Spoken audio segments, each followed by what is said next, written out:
Welcome to the Social Mosaic, a podcast where we examine the patterns of power, identity, and justice that shape our world and imagine how to weave something better together. My name is Anna, and I'm your host. I approach these conversations from an intersectional feminist lens, grounded in social work practice. Today, we're diving into Ubuntu, not just as a beautiful phrase, I am because we are, but as a philosophy and a practice that's reshaping social work, care, and how we think about being human together. My guest is Bernard Mayaka. Mayaka is a member of the International Federation of Social Workers, and he's also a lecturer in international social work studies at Han University of Applied Science in the Netherlands and a member of the Kenyan National Association of Social Workers. Mayaka grew up in Kenya in communities where Ubuntu wasn't an abstract idea, it was a common sense. He has worked with community programs rooted in indigenous knowledge and co authored the Ubuntu Practitioner. So, today we're going to explore Ubuntu as a philosophy and practice and what it means for power, care, and decolonizing social work, especially for those of us working in deeply individualistic, capitalistic systems. Thank you very much for joining me, and thank you for agreeing to have this conversation with me. No worries. No, most welcome. It's good to share this knowledge and experience. I think that's what I also aim to do, just share what I learn and what I experience in the hopes that it lands with someone. Yeah, sometimes it lands, sometimes it doesn't. We do our part. Yes, exactly. Would you like to introduce yourself? Tell us a little bit about yourself. What can I say about this guy? This guy is called Mayaka Bernard, all the way from a small village in Kenya.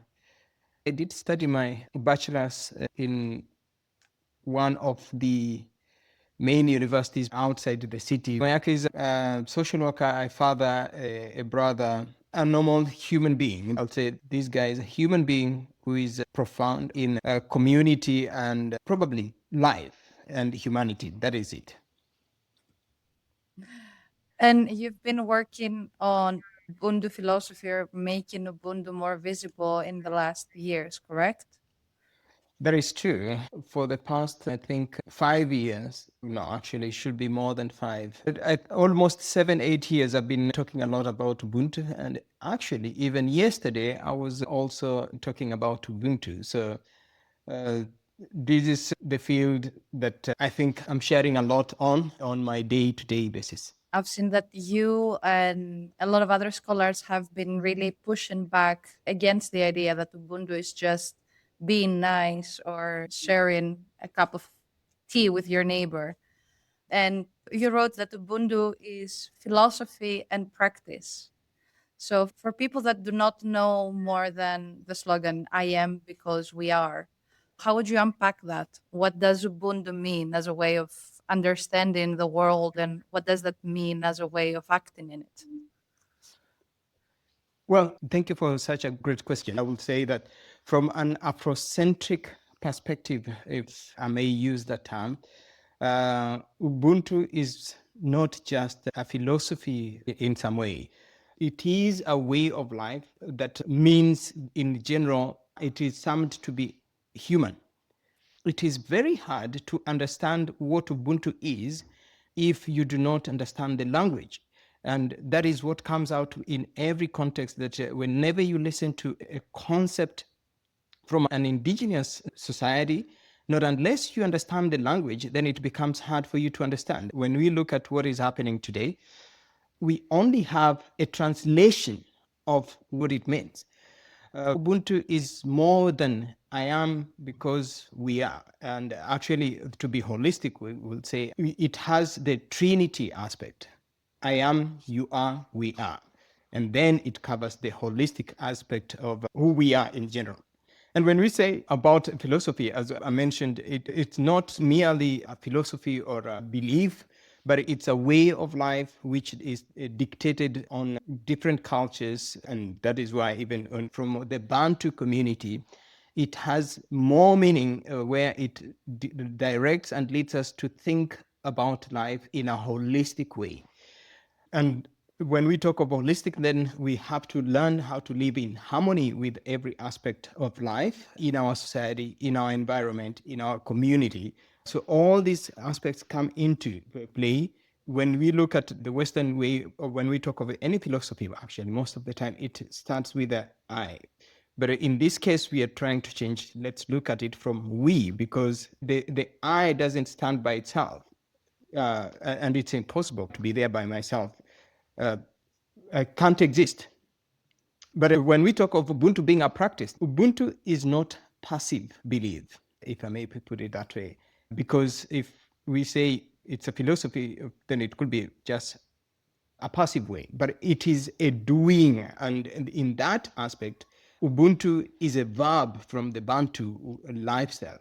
In most of African social communities, particularly the Bantu community, this philosophy manifests very specific in social practices. You can only see it if you get to immerse into the community, look at how people live, how people interact, and how people relate. A family, for example, a family in a village loses their harvest, the rest of the community contributes, come together and contribute and say, no, we cannot leave this family to die out of hunger because they lost or they are unable to harvest. In that aspect, we always have to take care of each other and remember that I can only be able to succeed if the other one succeeds. When we talk of development and growth, then the restorative approach comes in very handy. How do we relate? In case there's a crime, we are going to work together to restore the relationship, because it's a way of looking at a person as a human and not tagging the person as a criminal. Now we feel that we always tag the person, oh, you're a criminal or you've done this, but the person is separated from the acts that deem not to be acceptable in a community. But in that aspect, we get to understand why is this person acting in this manner. And then it is easier to bring this person to understand what the other people might be thinking about and might be feeling and experiencing about his or their actions. So that is what I can be able to say in general, that Ubuntu treats people equally and not as an object or a subhuman. We are all human regardless of where we come from. And in that aspect, humanity becomes the heartbeat of social life. That's very beautiful and insightful. I think it links very nice to what I want to ask you next. I've read that you've wrote also that most social work education in Africa has relied in mostly European and American theories with these, like what you're talking about, this Western notion of personhood, like very individualized, very rational model that end up putting the responsibility on the person for either poverty or unemployment instead of asking about structural responsibility. And you've written about entering formal social work education and being told that you need to leave Ubuntu outside and adapt to more Western models. How did that feel like for you as a Black African practitioner, for your sense of what counts as professional knowledge? This felt like a collision between two different worlds in some way. The world that raised me as an individual taught me to be very respectful, relational, being there for each other. And in this other world that now I'm being trained, I'm told, oh, that is not how life is, or that is not professionalism. You have to be focusing on this specific individual. So when the professional life becomes matter, cultural intuition or generation wisdom seem not to be relevant in this aspect. I felt like I'm being diminished and not recognized and losing my identity or sense of belonging. It broke my heart in different ways. And that is unfortunately how it is, because life in general, there is always this tug of war between internally what we believe to be self and what we have been brought up with, and the association and the interaction that we have in day-to-day basis. At the end of the day, an Ubuntu perspective, we say there's no one that has to win. There's a way that we all have to learn to listen and be there for each other. So, in that aspect, you have to learn to incorporate, not to unlearn. You have to learn to incorporate these views in a way that they can be able to live in harmony, or you yourself can live at peace with all these views. And that is very complex practice to put into action, because it takes time, energy, resources for you to be able to comprehend all these views. How then do I live in a balanced way? The key, what helps a lot is how we've been brought up in an Ubuntu way, is to be more emotional intelligent and getting to learn on core dependency and core building correlation. So it's always about we. And in that aspect of we get to learn to tolerate all views in different ways. And now, by tolerating all this, obviously, you listen to the other person's perspectives and experience and adapt what enhances your personality or what enhances your life. And at the end of the day, it's all about becoming a better version of yourself for purposes of contributing to the life around yourself. That means if I'm becoming a better version of myself, there is somebody behind me, in front of me, or the other side. So at the end of the day, I have to always be cautious. How do I interact? In that case, the relationship aspect is an important key in the process of getting to be intelligent, emotionally intelligent, relationally intelligent, whichever term we can be able to choose to define these. When my wisdom is labeled as invalid, that it becomes a little bit complex. But I have to learn to understand, where does this person who is invalidating my experience coming from, and why are they looking at it in that way? And that will lead for us to have a dialogue that can help us to be able to see, oh, this is what you understand, because you don't have knowledge of my experience. And if I share my experience, then you can be able to see, there is more to what I believe or have heard or read. So it's always about ensuring that avoiding the question of who is going to be the winner and who is going to be the loser, because that is what complicates this life today. It's, that is what I could be able to say in general or in summary. Thank you. Yeah, it's very interesting holding two truths at the same time and being able to balance it inside your mind and having that compassion for the other person and what they are thinking. That's what we are called to do, for sure, because I don't have to change my view or my personality to accommodate the other person, but I have to learn how to live with the other person in harmony. That is what is key, because there's no way I can be able to live by myself. And the key is to understand that life, or human, is a relation. And the relation is with the other person, the other people within the environment. And for us to be able to learn from each other, we have to be able to tolerate each other in different ways and in special ways. Yeah. Yeah, that's very interesting. And I think a lot of us raised in Western cultures have internalized this idea that needing help is weakness or not being self sufficient is not good enough. And if you cannot cope with that, you're actually failing. And meanwhile, Bundu says interdependence is what makes us human.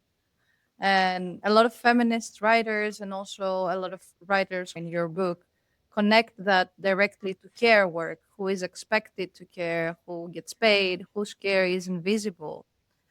How do we begin to unlearn that same about needing help, about depending on others, in ourselves and in our practice as social workers? I'm wondering if we really need to unlearn, or we need to learn how to incorporate these other views in life. But it's an important question. Learning, seeking for help, or asking for support, it's a very hard way or a hard task to do, because it requires a radical and critical shift in how we view self. So the key aspect here is to see, how do I view self? question here is, how do we learn to be able to change the I, or to replace the I with a we? This shift, therefore, could say that even before getting into the shift itself, in the I lifestyle, it defines or looks at life as a transactional relationship. So, in this, why am I saying that transactional? We often feel ashamed because we view help as debt. uh, for example, we think if I Yeah. ask for help, then automatically I will be owing the other person, and now I'm in deficit. Which, in a we life, we say that is not the case for sure, because the life is a web of all these aspects that are interrelated, interconnected. So the interconnection, or the principles of interconnectedness, interdependence, reciprocity, accountability, integrity, respect, all these come into play. You aren't taking anything when you're asking for help. In this case, it literally means that I'm not taking anything from someone when I'm asking for help, but I am allowing the other person to contribute to my well being. If I can be able to change that understanding, that I'm giving the other person an opportunity to contribute to my well being, then it becomes an easy practice, because it is all about reframing and changing how we view seeking for help or requesting for support. In that case, it is co-sharing, co-contributing, giving someone an opportunity to contribute to my lifestyle whenever needed. And in that aspect, I'm also giving back to the society in another hand. So recognizing that the myth of self-made, which is from an I society, it's to change that view, that it's not about living in isolation, but living in solidarity. A person is a person through the other people. Your success is as a result of who taught you. The person, if we can be able to change, generally, we need to look at changing that notion for us to be how we view and define life. And actually, sometimes vulnerability is a very complex feeling and experience, because without getting to understand how vulnerability is important and looking at it that it is a way of weakness, because that is what the I define it in an individualistic society, that weakness or vulnerability is, we are lesser human. That is not the case. But in Ubuntu, we say that there's no hierarchy in life. You have to live in harmony and live in relation with others in any way possible, caring collectively for a better life and well-being of every individual in the society. And in that case, I will say that we need to see how we can be able to address some of the aspect. Yeah, I don't know how I can be able to respond to that, but it's the notion here, or the experience here, is to stop apologizing for being human. We Yeah. do not need to apologize for being human. Instead of saying, I'm sorry, I'm struggling with this challenge, probably we could try to put it in a different way.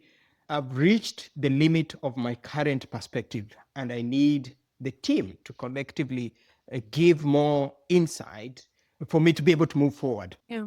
Really, I don't want to say a radical thought, but it does sound like a radical thought because we have been so much individualistically trained. And it sounds like we do need to change a lot of our professional language as well, and just move from like self determination to maybe co and self determination and the mutual empowerment, and just see us as a collective.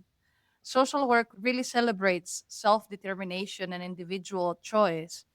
Yeah. So I don't know, how will co-determination look like in practice, especially when people's choices are constrained by racism, by patriarchy, by poverty, by migration.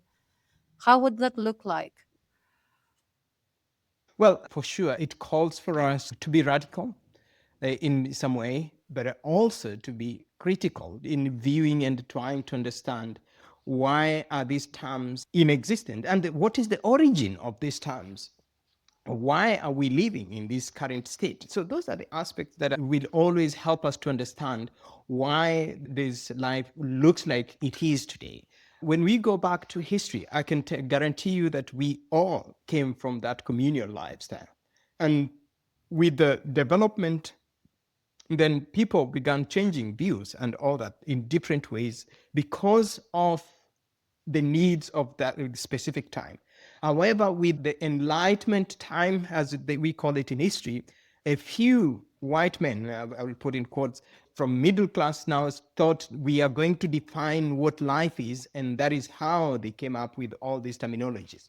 But self-determination to co-determination is a very profound and timely sort of shift that needs, and I find it difficult to see how to phrase it, because it's like we are trying to change the goalpost from one point to the other. But in this context, we are saying we don't want to move the goalpost, but we want to change how we play the game. And how can we be inclusive? Because humanity, it calls for us to be there for each other. While self determination focuses on individuals' right to make their own choices, uh, co determination recognizes that those choices don't just happen in a vacuum. That is the major difference here. So it acknowledges that individuals' well being is intrinsically tied to the health of the community, family, environment. And that is why co determination is key in that aspect. That for Iran to have peace, we need to have peace. We always tend to assume the war doesn't affect us, but it affects all of us in different ways. And that is why self-determination is looking at how can we all live in harmony in different ways. So in a social work or communal context, a co-determination is the practice of shared agency. It's the understanding that while the individual has a voice, the community has a stake, and practitioner has a responsibility to facilitate that harmony between the two parties, or all the parties present. In that case, we want to change from what do you want, which is in now what we always do, and look at it, what do we need to be able to make a better and wise decision or choices, looking from different perspectives and practice. How can we weave this life together to make it better? And what is my responsibility? Co-determination suggests that I choose what honors my community, myself, and my ancestors, if I may add that. Yeah, very nice. I was just thinking as you spoke, and I want to push back a little bit on community and maybe have a critical moment here with you. Yeah. There is a lot of African feminists that they point out that community can also be used in silencing women and queer people or uphold more traditional, conservative, patriarchal status. If we're not paying attention to the internal power imbalances, how do you think we can guard against that? What is like a critically conscious Ubuntu practice looking like in that type of dynamics? That's a good and hard question because indeed, when we look at communal cultures, there are systems that are already enshrined in these cultures. And even when we look at the modern society, of the Western society, it's still very patriarchal in a way, because the people who defined what life should look like, the success and all that, they were middle class white men. And in that case, they were sharing from their experience, their perspective. In indigenous communities as well, you will find that in many communities, each individual has been, or each gender has been defined and been given specific responsibilities and roles that they have to play. In most cases, these roles may seem to be, and deliberately using the term seem, because we have to be cautious with language as well. But in this context, it may seem that in this case, we are diminishing, or we are not giving everyone equal opportunity to explore or to become themselves. But when we go deeper to find out what happens in the society, especially in the current state today, It's a few individuals who have been sort of, for lack of better word, I would say, being confused and forgetting their culture, then they come and begin fighting the society rather than empowering the society. And an example could be, especially when we talk about the question of LGBTQ community, you will see that in most society from indigenous way, those who are really totally against this are a few people who have gone studied, then they come back. For them to maintain power or status in society, they want to be seen doing something, which is not the case. But if you go back to the indigenous communities, you will see that everyone was treated as a human and everyone was given the same opportunity. You go to our local context in Kenya, for example, whenever there's an issue in the community or in the village, we don't look at gender, we don't look at age. Everyone is involved in the discussion, and from children to adult and elderly. Obviously, because of structural operation in the community, you will realize that there are a few people who are put as a council, and these are the final decision makers. But the process is more democratic, which is actually is the best democracy you can be able to talk about than the political democracy that we have, which is not democracy in very many ways. But in this case, everyone is given an opportunity in local barazas. You are told, speak your thoughts, share your views, and let us listen to you. Whenever you're given an opportunity, nobody bothers your age, your education status, your gender. It's all about listening to views that will make the society a better place. We should be able to agree as well that there are still some structures within these concepts that may be suppressing specific gender, particularly women, when it comes to specific questions. But how do we integrate the knowledge that we are getting now, that we are all able to interact and we are able to play this role without conflicting the culture? That is the important aspect. We have still to maintain and respect what culture dictates, or what our ancestors and the spirits dictate, but ensure that we incorporate the understanding that we are all equal in different ways. And that is what I think I mentioned earlier by saying, with the knowledge we are gaining, it becomes a bit of a balance to ensure that we are not doing away with our culture and we are not shifting completely to the other culture, but we are enriching our culture with a new knowledge. So that is the aspect that I could be able to finish with it, that we learn to enrich our culture with the new views and experiences that we gain. Yeah, so in a sense, move away from the binary that one is wrong, the other one is right, and just Exactly. learn to hold both together.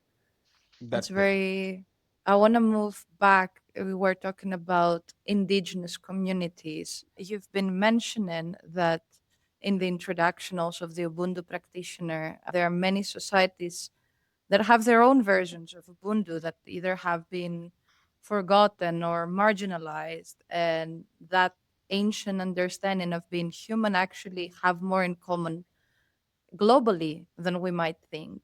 So if someone's listening from an indigenous community in the Americas or a rural village in Asia or even a working class neighborhood in Europe, how would you invite them to look for and reclaim their own Ubuntu? Indeed, Ubuntu is not a foreign export or import to Europe or the Western world, and it's not a foreign export from Africa. It is a human baseline, if I may put it that way. Colonialism and hyper capitalism today, these two concepts didn't just move people, they engaged in a forgetting us project. So they were teaching us, or they teach us new ways and insisting that this is the new truth, so that we forget about the old truth and the history of life. And I would say that colonialism did succeed a lot in doing that, particularly in African communities. Even today, the education system still is based on the colonial manuscripts and all that. And it's not only in Africa, but whenever colonialism was, that is still exists. And that is why In most countries, if I was colonized by the French, then French is the best language. I'm speaking English simply because I was colonized by the British. So the colonial really ensured that it planted the seed of us forgetting who we are, where we come from, and why we lived the way we used to live. Our ancestors had a different understanding of how we can be able to be successful. It all lied within the map, the bigger picture of life. And lack of relational language, for example, is an aspect that makes us forget where we come from and who we are. Every culture has a word that professionalism tried to delete by default. And in this aspect, Ubuntu is being pushed away and being diminished. In Tanzania, we say ujamaa, and it was a very important, it was actually used a lot, but today it's no longer being spoken about. And that was the form of Ubuntu in Tanzania. In Kenya, where I come from, we talk of Utu. And all this is being pushed away with modern education, modern in quotes. Mm. You go to the Americas, it's the same thing that happened. This is what the modern powers and capitalism tries to push away, tries to make us forget about this. That we do not need to live in harmony. We need to focus on enriching ourselves. And that is why we have a few individuals super rich and the rest being poor, because this is what the world is doing today. If you do this, step on others, climb the ladder, become richer, you are successful. That is how we define success in this world. But in history, it has been proven that moving together as a community, moving together as a family, it is much more easier, much more safer, much more protective than running your own race, because we Yeah. are not in a marathon. We are all together in this journey. So, in that case, I will challenge everyone listening that just think of one word in your mother tongue, or your in your neighborhood, a slang that is normally used that means togetherness. And if you can be able to come up with that original native word of what togetherness means, you will realize that it's no longer being used, yet it exists in very many communities. So the call for us here is to turn probably to be a little bit rebellion on these forces and powers that tries to direct us in a specific way, and try to look at what is around us, look at the community that we're living in, and let's look at it as a safety net for our well-being. In that aspect, then we can be able to think of togetherness, of unity, of harmony, and practice this ritual of taking care of each other, being there for one another. It's not bad, it's not a crime to be there for one another, but always try to learn to support and be there for each other. I can tell you, funny enough, when I moved to Europe, I stayed in an apartment for 3 years without seeing my neighbor. And that is crazily abnormal. How can you live in a setting that, yes, you can hear your neighbor coming in, and you go try to or knock at the door so that you can say hi, get to know each other, but they ignore, they don't open for you. And this is how life is. And at the end of the day, we've seen some people dying in their apartments without people knowing. And then you only come to realize when it is too late. That's So, a very surreal reality indeed. I am thinking about my own life, and in the Netherlands, a lot of times I didn't know my neighbors. And I remember when I was a kid, my grandma's house, the neighbors used to come and visit every day, and we knew everybody. And it's a big contrast between generations, how it shifted into like this isolating, mind your business, don't get involved with those around you. that is true, because you look at it now, if you're told to live with your parents, you say, no, I can't live with my parents. I need to live my own life. But living together has a very important aspect in life, because it's not necessarily that you have to live under the same roof, but living in the same neighborhood, so that there is that intergenerational wisdom sharing and knowledge sharing. So we need to reclaim the village life practice. You don't need a PhD in sociology or in social work for you to look at life and see, oh, there's something that is not going right in this context. For example, we are always in a marathon and become a routine. Get up, go to work, come back, and you don't have time even for yourself.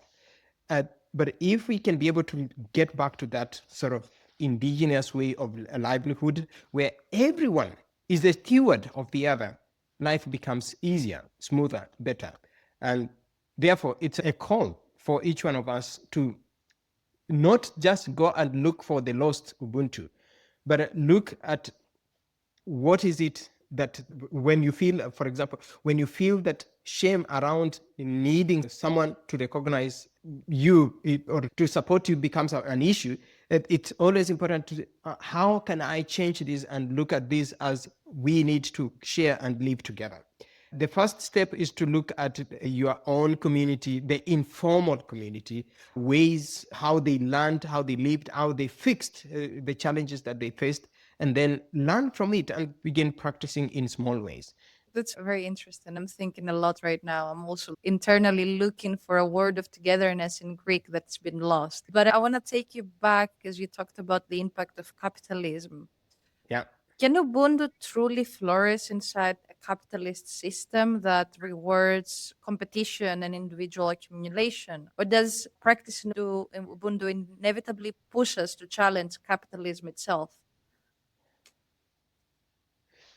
I will probably I can start from an academic point of view and from a lived experience point of view that life is an evolution. Life is an evolution. And for us to realize that we need a change, we need a shift in a society.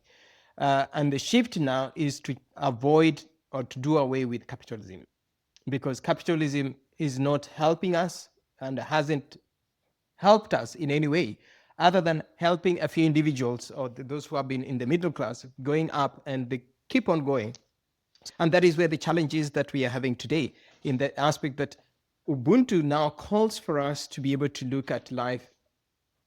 How can we live in harmony in the current state? And how can we contribute to making this life a better place? And therefore, the call for us, I would say that Ubuntu might not tell us to change, might not tell us that we need to shift, but by us living an Ubuntu way, the change itself will manifest. For me, it's very interesting because I always wonder how do I hold the tension between helping people survive within these existing systems and the longer work of transforming those systems ultimately. Mm. Yeah, it's a complex state. For me, I would say it's not about changing the community, it's about uh, empowering them, it's about getting to learn how they live and how they survive, how they've nurtured themselves in their context, and then in what way can I add value to their life. And by adding value, it means that I'm not going to change anything, but I'm going to share my experience with them. I'm going to share my understanding of life. And then looking at them, what is it that they have in this context that can be able to make their life better? And in that aspect, you are encouraging the person to utilize what they have to make their life better, and in that way you're adding value for them by them looking at it from a different view. That is what Ubuntu is all about. It's about us sharing experiences. How did I get to where I am? How can I be of support to you? And what is it that you have that you can be able to share with me? In that aspect, it's not about changing but adding value. Yeah, that's very interesting and enriching. Thank you. I see the time now and I want to start Yeah, wrapping up a little was bit. good. I have like two last questions for you if you don't mind. So you've been a parent. How do you teach Ubuntu to your children growing up? Because you're now in a very individualistic culture where success is framed as beating others and not thriving together. What Ubuntu parenting or Ubuntu schooling look like in practice for you? It's a little bit complex and hard to do that. However, I tried as much as possible. And what we do is to be able to sync easily. We've created a network of Kenyan community within the region that we are living, and we meet on regular basis to share knowledge, experiences, and all that. And this way, they create a network of how they can be able to learn from each other.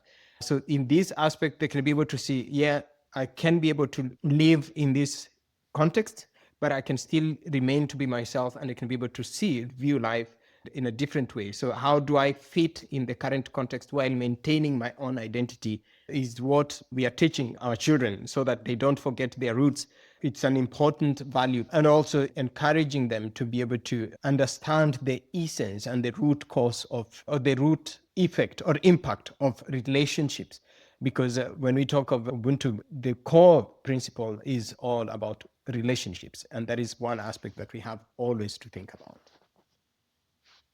Oh, that's very nice. To close up, if someone that's listening wants to start practicing Ubuntu in a small, real way tomorrow, whether or not they're social workers, what are three practices you would invite them to try? Well, there could be several, but which will be always connected with the principles of Ubuntu. But the starting point will be one of the points that I mentioned earlier, is to redefine the self, reflect and internalize to understand who am I, why am I here, how do I become of value in the context that I'm in. Once I'm able to identify who I am and what it means to be who I am, then I can be able to see life in a different way, where it is all about looking at we.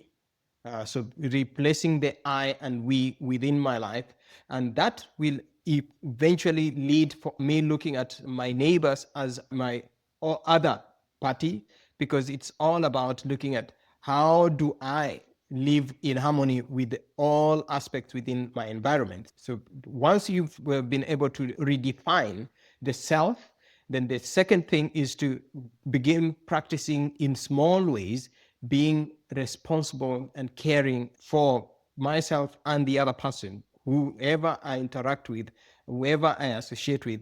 I have to learn that it is my responsibility to support and contribute to their well-being. And lastly, how do I take care of the environment I am in? And what is my responsibility? And in that case, when I'm able to identify my responsibility in the environment I'm living in, then play that responsibility unapologetically. And never be ashamed. Don't shy away from speaking, sharing your thoughts, your view. When you enclose yourself, that is when we have the challenge of not getting out of the bubble. So it's important to go out and shine with whatever knowledge and experience you have, starting with your immediate neighbor, your family, your friend, whoever it is, just sharing the small knowledge that you have. And that way, with the small steps that you begin with, sharing with your immediate connection, you enlarge the web, because a journey of 1,000 miles starts with one step.